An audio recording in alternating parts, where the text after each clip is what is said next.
How's it going, YouTube? Coming to you today with another video, and today, guys, the review is going to be the Azamina cards and exactly what I think about them, how crazy they're going to be. Also, Riw Hobbies being a secret rare, we already knew that was going to happen, but I mean, it's a thing. The Azamina cards are going to be really impactful, and they are really crazy. The engine itself is small, but it's very impactful. So we have 3 of the continuous spell here. This is Deception. We play 1 Sacred, which is the other spell, and then 2 of the fusions, which are the remakes of the White Forest monsters, the Arcelago, and then the Silvera. So we'll go ahead and go through the combo, exactly what the cards do. It's always a 1.5 card combo because you do need to tribute a monster. So with this, you do want to be able to hit this with Ghost Ogre if you have Ogre. I think that card's crazy right now. But so you're going to go ahead here and distribute off the Fuaros. It's any monster, it doesn't matter which one it is, and you're going to add your Sacred. Also, huge shout outs to people like Ricardo, Kree, a lot of the people in the stream to help me really understand what the cards do, what the combos look like. It's gonna be a lot of fun, honestly. I really do like this combo. I really do like the cards, which is funny because I low-key hate Snake Eyes a lot. I just don't really think they're very fun, but I do like the Azamina cards, so we'll see what we can do with them. So we're gonna use Sacred here. This is a Chimera Fusion in the sense that you can recur it. So we're gonna go ahead here, send our continuous, and then summon out the Arcelago. This one will allow us to add an Azamina or a Sinful Spoil. So we'll go ahead here and add the Wanted poster. We'll go ahead and use the Wanted poster here, and we'll add our Black Witch. And then we're going to use our poster here to draw by putting back the Deception.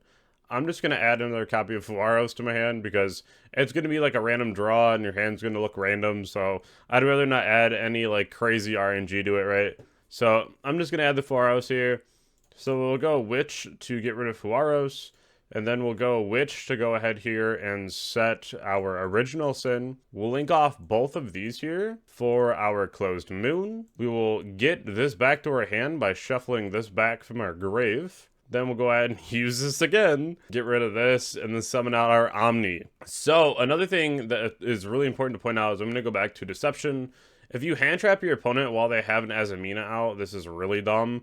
But if a monster is sent to your opponent's graveyard and you control an Azamina monster, you can make your opponent lose 1,500 and you gain 1,500, so it's an immediate 3,000 gap. I really wish it would stop doing this, but it's another time card, which is really annoying. They need to stop printing these. Nobody likes these. That's why Lacrima got banned. So it's really annoying, but it's a thing. So from here, you have a few options. You can either go for the DDD line or you can go for the Desiree line. You already have an Omni for something like Nibiru, but if you do fear something like an Imperm Nib, then you kind of want to set your board up accordingly. But you also have the ability here to go the original Sin to target the Diabell Star. Then you're going to add your Snake Eye Ash to your hand, and then put this back to the bottom of the deck. Use this into Requiem. Declare the Requiem now, and we're going to summon out Sorrow.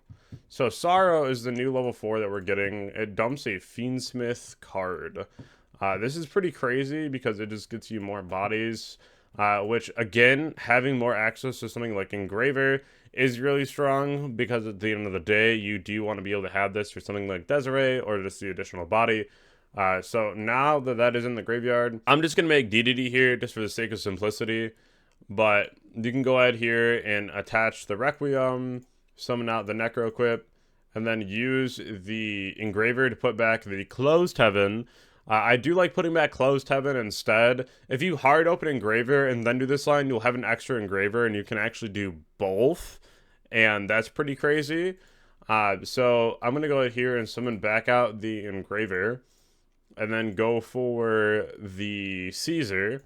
So what I mean by summon both here is when you go into your Snake Eye combo, you'll summon Closed Moon again, and then you'll use a monster plus Closed Moon to go into Sequentia. And if you had opened Engraver to get tracked, you are now able to go Sequentia, shuffle back the other Engraver, the Sorrow, and the Requiem, so you can put up Desiree and the DDD. So hard opening Engraver is actually really crazy because your end board is like 8 interruptions. It's really dumb. So now we're just going to go normal Snake Eye Ash combo.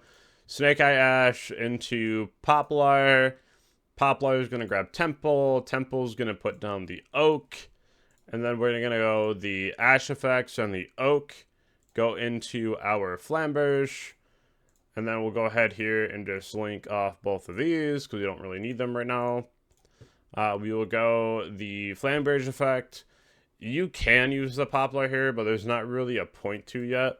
So we're just going to go Oak and the Ash, and then Oak effect, bring back the Poplar. And so now you just kind of have like unlimited bodies to do whatever it is you want to do with. So now we're going to go ahead and get rid of these. This bring back the Lizard get back IP.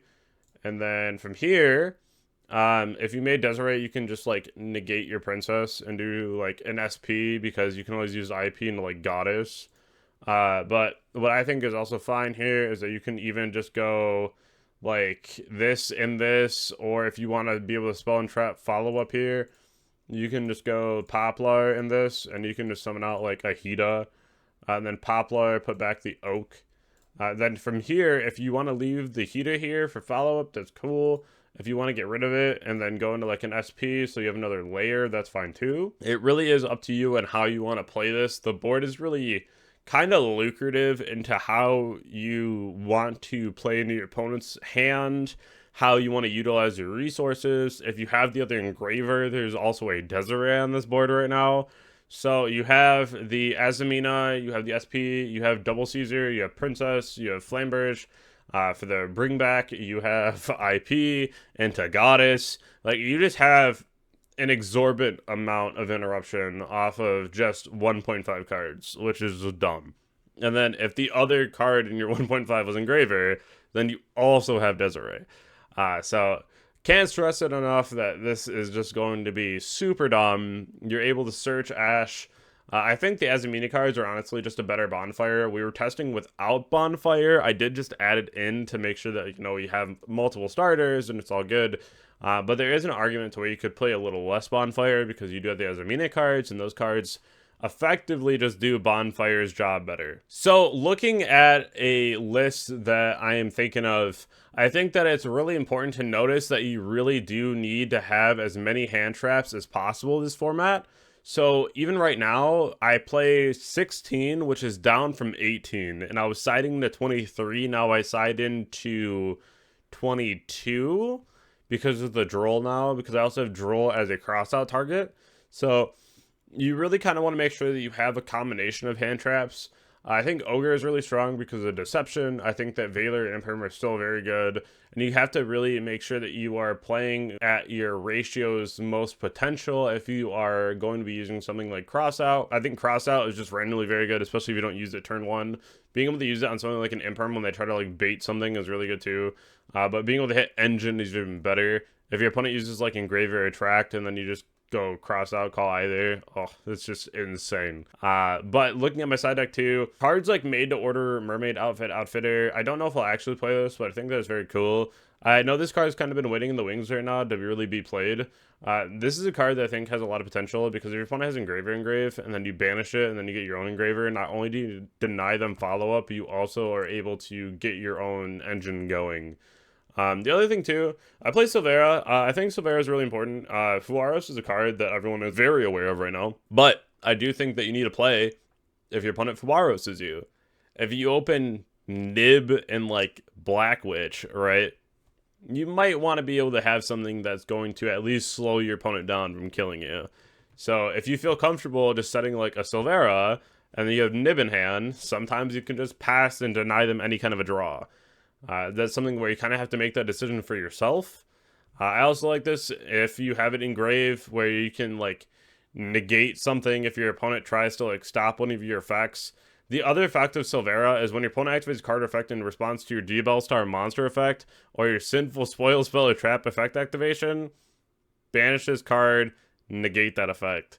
So I think that that's really crazy because this just happens to be a Sinful Spoil spell. So, you know, it's kind of crazy. But very, very good card. It's just another way to be able to play around certain issues that you'll find.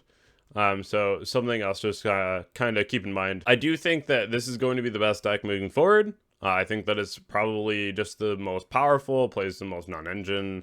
Again, I main deck 16 hand traps with Crossout at 45, which, I mean, there literally is nothing else I think I could cut. I wish I wasn't playing just 2 Ogre and just 2 Engraver, but I do not want to go over like 45, right? That's just like teetering on too much. But I do think that this is probably going to be the best way for the new format. Still a lot of ratios to play with, and a lot of things that I'll try to decide on before we get into like Niagara Falls, right? But it will be such a fun event, and I am very excited to play. And, you know, it's going to be still the year of the fire. So be ready for that. I'll catch you all in the next video. Thank you.